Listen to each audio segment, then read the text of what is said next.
Bom dia, turma do segundo ano. Vamos agora falar sobre a Revolução Inglesa. Muitas revoluções, muitas transformações, né? Estamos vendo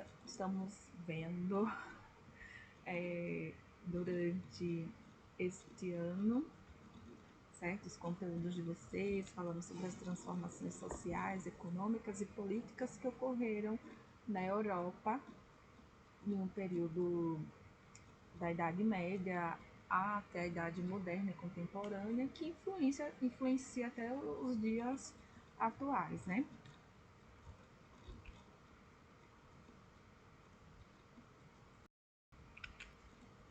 Então, a Revolução Inglesa, aqui nessa imagem, vocês podem ver destacado aí uma reunião onde nós podemos perceber que as pessoas que compõem aí a cena são a burguesia, certo? Porque quem era a burguesia na época do século XVII na Inglaterra? Nós temos que entender que tinham os burgueses ricos, os burgueses pobres, esses que eram considerados classe média, fazia parte advogados, médicos, ou seja, que tinham essas profissões consideradas de alto nível, certo? E então, a burguesia, os burgueses, eles estavam cansados de pagar tantos impostos, de ficar sempre à mercê da monarquia inglesa, né? Então começaram a estruturar o seu pensamento de liberdade política, econômica e social. Então aí, por isso que vem o termo revolução, porque vai acontecer uma transformação na sociedade inglesa. Eles vão deixar os modos de vida para trás para seguir outros de nova maneira, principalmente pautado nos ideais de liberdade. Então, a Revolução Inglesa ela passou por uma verdadeira revolução, né? Por estar aí entre aspas, revolução, iremos saber os motivos. Revolução significa transformação, mudança, é você recomeçar, né? Como se fosse uma fênix, partir do zero novamente, mas de uma maneira de acordo com os ideais que aquela sociedade, principalmente a classe burguesa, pensava. Então, continuando, nós vamos perceber que a Revolução Inglesa ela tinha como protagonista os burgueses, dos quais estavam fortalecidos financeiramente e reivindicavam maior participação política, certo? Do qual não era o interesse dos nobres. Porque vamos pensar lá na Idade Média, os reis eles eram submetidos às vontades do clero. E aí, quando acaba com a crise da Baixa Idade Média, o feudalismo, nós vamos ter a ascensão da monarquia. E os monarcas, então, eles só tinham o nome, né? O título de rei, sangue de rei, porque para ser rei você precisava nascer na família do rei, né? A questão do nascimento era importante. Mas eles estavam falidos, sem dinheiro. E aí, quem é que vai ajudar eles a ascender economicamente? Então foram os burgueses. Porque os burgueses foi a nova classe que surgiu porque eles trabalhavam com aquilo que sobrava, que era o excedente, nas feiras medievais. Então, a partir do esforço, do trabalho deles, eles acumularam riquezas. Quando os reis precisaram se fortalecer, logo perceberam o poder econômico que os burgueses tinham e se aliaram a eles. Com isso, eles precisavam dos burgueses. Aí criou-se o quê? Um financiamento, um empréstimo, do qual como era que os reis iriam pagar? Com títulos, dizendo aos burgueses que outrora eles poderiam participar, né, ou tornarem-se membros da família dos nobres. Mas esses títulos que eles receberam eram títulos baixos, né, de conde, vice-condes, não chegavam a ser lordes, nobres, não podiam exercer a política. Então, por isso que os burgueses, vão protestar, vão se revoltar e vão querer maior participação política, porque viram que os reis, né, não cumpriram com a sua palavra. Antes disso, a gente precisa entender que na sociedade inglesa existia uma Carta Magna. O que é a Carta Magna, querida professora? A Carta Magna é o que nós conhecemos por uma Constituição, as leis que regem uma nação. Certo. Como era que a sociedade inglesa era uma monarquia, existia uma Carta Magna desde o século XII, desde a Baixa Idade Média. Existia, mas é aquela coisa do ditado que a gente conhece, para inglês ver. Porque os reis obedeciam? Não, não obedeciam, gente. Existia o parlamento também. E o parlamento serviria para quê? Para que a sociedade se colocasse para que o rei ouvisse a sociedade e fizesse as coisas acontecer segundo a vontade do povo. Porém, no concreto, isso não era seguido dessa maneira. O rei fazia, ou seja, o que ele queria, porque ele era o absoluto, todo-poderoso, incontestável. Então, ele fazia de conta que não existia a Carta Magna. Esse que era um documento que garantia direitos de liberdade a todos os ingleses, assim como a igreja.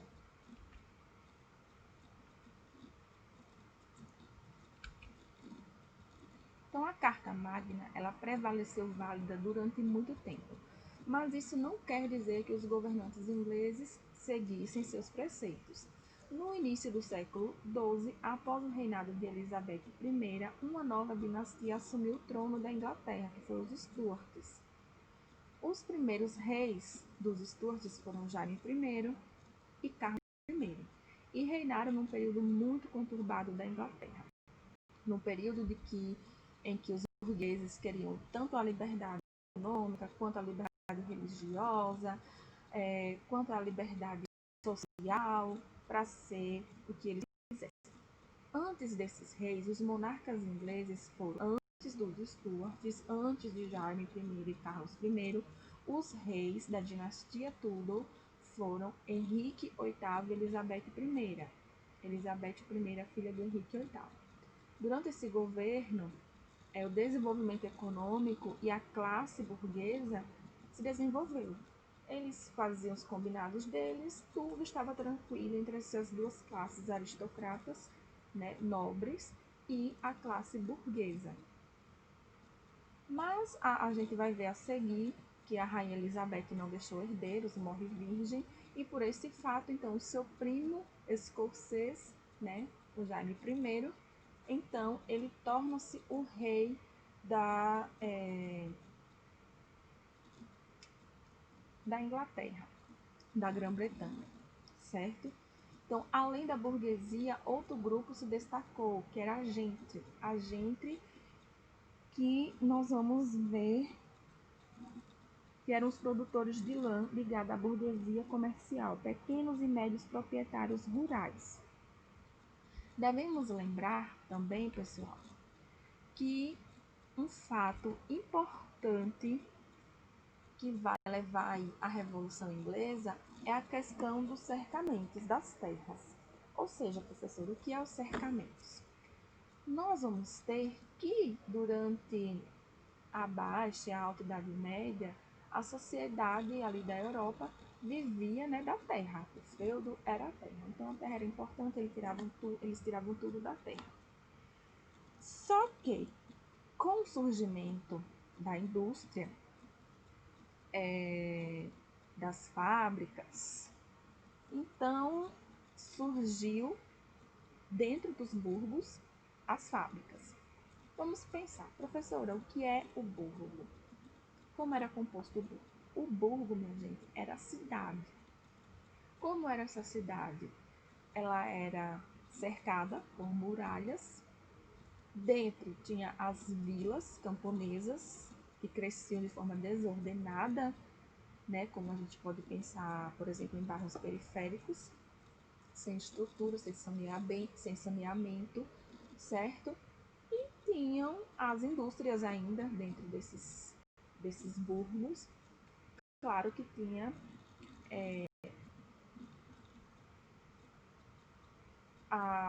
ali as residências dos burgueses ricos, que claro que deveria ter privilégios, deveriam ser luxuosos, né, como castelos, enfim. Gente, não esqueçamos que essas cidades chamadas de burgos, elas ainda continuavam dentro da terra do senhor feudal. Mas, dentro do burgo, quem mandava eram os burgueses. Mas para que aquele burgo continuasse lá, porque a terra não era do burguês, então ele não tinha propriedade privada. Então ele tem que pagar altos impostos para que sua cidade, né, prosperasse, para que ali os burgos prosperassem do jeito que a classe burguesa quisesse. Então tinha que pagar altos impostos para os donos da terra, para o senhor feudal. O que os senhores feudais gostou, porque era tempo de crise mesmo, ali no campo já não estava dando mais lucro. Quer dizer, nunca tinha dado, né? Porque não existiu capitalismo, só existiu capitalismo no final, na crise do feudalismo, né? Mas ainda assim as questões servis, elas aconteciam com menos frequência, já que os burgueses pobres, né, eram a mão de obra para os burgueses ricos dentro dos burgos. Então aconteceu o que aí? O êxodo, né, minha gente? O êxodo rural.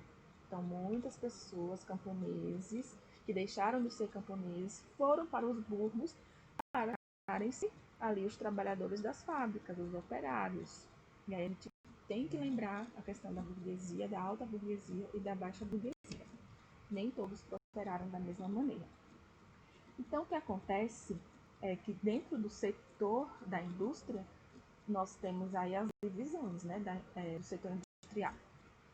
O setor primário, nós temos o segundo setor, que é a questão da produção, e o terceiro, que é a questão do comércio, do consumo. Mas, para mim adquirir matéria-prima, eu ia achar onde? No campo.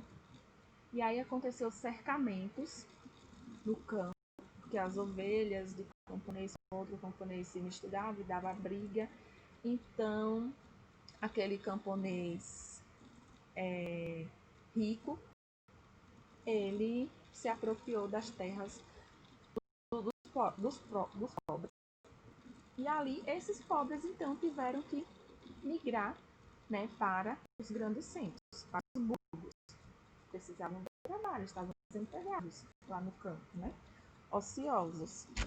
Então, os cercamentos ali foram feitos cercamentos para criar a ovelha, para tirar a lã, para mandar a lã para o segundo setor, para poder produzir o tecido. Porque o tecido, as indústrias têxteis foram as primeiras indústrias que surgiram na Inglaterra. Então, retomando novamente, hoje eu vou assim, porque, olha pessoal, esse assunto ele é complexo, porque é a Revolução Inglesa, mas dentro da Revolução Inglesa existiram várias revoluções. Revolução Puritana, Revolução Gloriosa. Então, assim, esse assunto ele tem uma complexidade, então eu não vou jogar ele todo para vocês agora, né? E eu vou dividi-lo por partes para que nós possamos compreender melhor. E também para não ficar extenso, não ficar cansativo. Então, o século XVI foi muito bom para a Inglaterra, para muitos ingleses. Mas será que todos ficaram satisfeitos com o governo dos Stuarts? É o que veremos a partir de agora. Então, antes de falar dos Stuarts, né, teve o governo dos Tudors. Dentro dessa revolução, nós vamos estudar duas dinastias. O que é dinastia, professora? É o governo de determinado rei, de determinada família, linhagem daquele rei. Então, nós tivemos os Tudors com o rei Henrique VIII e sua filha, rainha Elizabeth I. O rei Henrique VIII, existe aí uma história. Então, assim, minuciosamente, eu gosto de contar os detalhes, né? Então, o rei Henrique VIII, ele se separou, os bafos, minha gente, das histórias reais, né? Ele se separou porque ele se apaixonou por outra mulher e ele queria casar novamente. Porém, na Igreja Católica não era permitido o divórcio, era uma questão de pecado. E aí o que foi que o rei Henrique VIII ele fez? Ele então, tá bom, né? Já que o feudo, a igreja, o clero estava perdendo seu poder, o rei se separou da Igreja Católica e fundou a própria igreja dele, o anglicanismo. Quando ele funda o anglicanismo tem os mesmos dogmas da religião católica cristã. Mas quem manda, quem é o líder, não é o Papa, quem é o líder é o rei. Então, toda essa religião, ela dava privilégios para quem? Para o rei, lógico, né? Isso daí vai surgir uma indignação para os burgueses. Porque se ela dava privilégio para os nobres, o que era que os burgueses iam querer seguir nessa religião que não dava privilégio para eles? Então, e eles eram obrigados. Então vejam aí, eles já não tinham liberdade econômica e ainda eram obrigados a seguir a religião que o rei queria. Também não tinham liberdade, né, religiosa e nem social, porque eles não podiam, né, exercer a política e tinham que pagar altos impostos. Mas, né, dentro dessa dinastia dos Tudors, de rei Henrique VIII e da rainha Elizabeth, lembremos que, ainda assim, os burgueses e os Tudors viveram e se desenvolveram de uma forma muito plena. Porém, como a rainha Elizabeth, outro bafo aí do rei, da história dos reinos aí, né, ingleses, as fofocas reais, fofocalizando, rainha Elizabeth, ela morreu virgem, não deixou descendentes.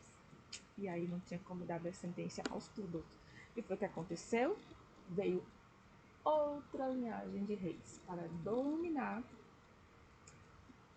a Inglaterra. Então, a Escócia é vizinha da Inglaterra, né? E aí o seu primo Jaime I, o escocês, rei da Escócia, aproveitou, unificou ali tudo, virou rei da Escócia e da Inglaterra e governou. E aí nós vamos ter que em 1603 Jaime I assume o trono e logo surgiram os problemas entre o parlamento e a monarquia. Veja bem que antes não existia, agora vai existir. Jaime I adotou uma série de medidas que desagradaram o parlamento. Uma delas foi o aumento de impostos. Olha só, né? Se eles já pagavam impostos caros e ainda aumentar, nossa, piorou bastante. Além disso, o rei decidiu estabelecer o monopólio em certas mercadorias. Isso desagradou os setores mercantis da Inglaterra. Monopolizar, ficar com todo o lucro só para ele. Então, lembrando da Carta Magna, aí, então, os burgueses, né, passaram a exigir os seus direitos. O que nós vamos perceber que após Jaime I, da linhagem dos Stuart, né, quando ele morre, vai suceder o Carlos I. A gente pensa, vai melhorar. Não, ainda piorou. Carlos I pareceu desconhecer a Carta Magna e, pior, resolveu ignorar o interesse dos seus súditos. Então, gastava muito dinheiro público, muita ostentação, monopolizou o mercado, né? E aumentou mais ainda os impostos. Gente, existia o parlamento. Dentro do parlamento existiam duas câmaras, que era a Câmara dos Comuns e a Câmara dos Lordes. A Câmara dos Lordes, claro que era a representação dos nobres. A Câmara dos Comuns era a representação dos burgueses. Daí nós vamos ter que a Câmara dos Comuns, em 1628, elaborou uma petição proclamando a ilegalidade. Era ilegal Carlos I aumentar os impostos sem antes se reunir com o parlamento para que fizesse apuração de votos para saber se iam entrar em comum e se podia aprovar. Não, ele não obedecia às leis, não pedia opinião do parlamento e simplesmente fazia o que ele queria. Por esse fato, então, ele fez o quê? Decretou estado de sítio, que a gente chama na República, né, gente? Não obedece à Constituição, mas aqui ele fechou o parlamento. Fechou o parlamento, não existe mais Câmara dos Lordes, não existe Câmara dos Comuns. Eu sou o Todo-Poderoso e eu faço o que eu quiser. Pense que isso melhorou? Não, só fez piorar a situação para a monarquia, para os reis da Inglaterra. E aí então vai acontecer o que na Inglaterra? Uma guerra civil. Então presta atenção. Por isso que eu estou falando, gente, esse assunto ele existe uma complexidade. Vocês já viram ele lá na 8ª série do ensino fundamental de vocês, mas já tem tanto tempo, né? Vocês, há algum tempo, a gente acaba esquecendo. Então, olha, dentro da Revolução Inglesa a gente tem a Guerra Civil, a Guerra Puritana e a Guerra Gloriosa. Por isso que eu não vou dar essa aula completa hoje. É muito complexo. Nessa Guerra Civil, o que foi que se estabeleceu? Formou-se o grupo dos cavaleiros e o grupo dos cabeças redondas. O grupo dos cavaleiros apoiava o rei e o grupo dos cabeças redondas aprovavam os membros do parlamento, que poderia ser distinto, desde aqueles que fosse da Câmara dos Comuns ou dos nobres, dos lordes, né? Todos que pertencessem ao parlamento que fosse contra o rei poderia lutar aí com esse povo que denominou seu grupo de cabeças redondas, que foi liderado por Oliver Cromwell. Esse era o sobrenome dele, né? Mas ele com certeza também foi o Cruel. Então ele tinha táticas de guerras inovadora, Oliver Cromwell. E com isso, então, ele venceu a batalha. Ele venceu o rei Carlos I, botou a cabeça dele exposta. E aí nós vamos ter o quê? Uma nova fase na Inglaterra. Nós vamos ter o parlamentarismo inglês, mas nós vamos ter na figura, né, de Oliver Cromwell, que foi o primeiro chefe do parlamentarismo, que deveria seguir agora, a partir de agora, a Inglaterra deveria ser o que? Livre, né? Mas nós vamos, claro, que quando Oliver Cromwell ele passa a governar,